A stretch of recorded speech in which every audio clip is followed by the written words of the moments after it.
Winter is supposed to be the season where we slow down, be gentle with ourselves, and indulge in comforts. But for some reason, I just simply cannot let go. I can't give in to the idea that I should be resting, enjoying the silly little things. As a perfectionist, it's so hard to shut off when in my mind I'm having to accept that by doing less, I am less. Even if I do take a moment to slow down, my mind never follows. I still feel trapped in my racing thoughts, thinking about what I should be doing instead of wasting my time. Well, at this point, enough is enough. I am determined to embrace the softer season of life. The only issue is I have no idea what that looks like. I spend my days chasing long to-do lists and trying to reach expectations I wouldn't wish upon anyone. I still feel like rest and downtime are things that need to be earned, not something that you can just decide to do. So here are a few things I did to start learning what it's like to simply be. I put away the to-do lists physically and mentally, which is the key. I wrote down a list of things that put me into that flow state or just put me into a relaxed state of mind. These are things like cooking from my cookbooks, painting, crocheting, reading, sleeping in, which I can never seem to do, watch a movie at 11 a.m., trying something new, or taking a new class. These are things I really love or have wanted to try but tell myself I just never have the time. It turns out I do have the time if I give myself permission to. You can give yourself permission to rest, not do anything productive, dance around in the kitchen, sing and dance in the car while people are definitely watching. Give yourself permission to give yourself the love that you give to others. Give yourself permission to be spontaneous and tell yourself you can do the things that make you afraid. I was so afraid to let go. I was afraid that everything was going to fall apart if I let my walls down. But it turns out life can be beautiful, simple, and gentle.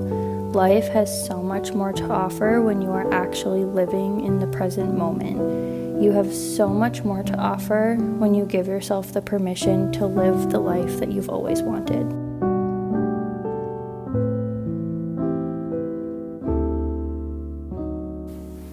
The creative and perfectionist sides of me are constantly fighting. If I don't start any new projects, I eliminate the possibility of me failing. I simultaneously eliminate so much joy in my life. To me, embracing a soft life means trying to find a balance between those two sides of me. You have to accept that right now you aren't your ideal version of yourself, and if you are a perfectionist, saying that sentence in your head is going to immediately set the fire alarm off. You start to think if you put all your energy into just fixing yourself, you can eliminate the perfectionist in you and just be this happy, creative person. Well, unfortunately, it does not work like that. Every side of us has pros and cons. Every side of us is meant to be there. We just need to learn how to stop giving the negative sides of us the megaphone. So I got out a piece of paper and started to write down the pros and cons of these two sides of me. On my creative side, the pros were things like calming my mind, getting into a flow state, and embracing the carefree side of me. There are really no cons to creativity that are valid. I did Google it for a bit, but if you're asking the perfectionist inside of me, she'd probably say being creative is a waste of time, it's risky because someone may not like what I make, and it keeps me distracted from more important tasks.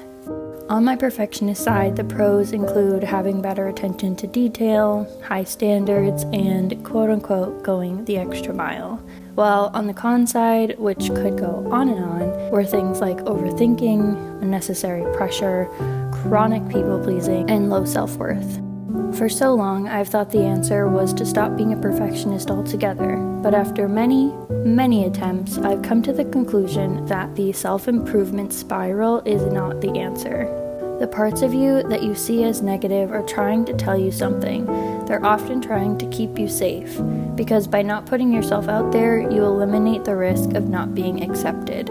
You have to gently remind yourself in these moments that you don't need to do those things to keep you safe anymore. You don't have to act a certain way or achieve a certain things to be worthy of love. The people you surround yourself with should be embracing every piece of you on good and bad days. Vulnerability with yourself and others is essential if you want to feel accepted and loved.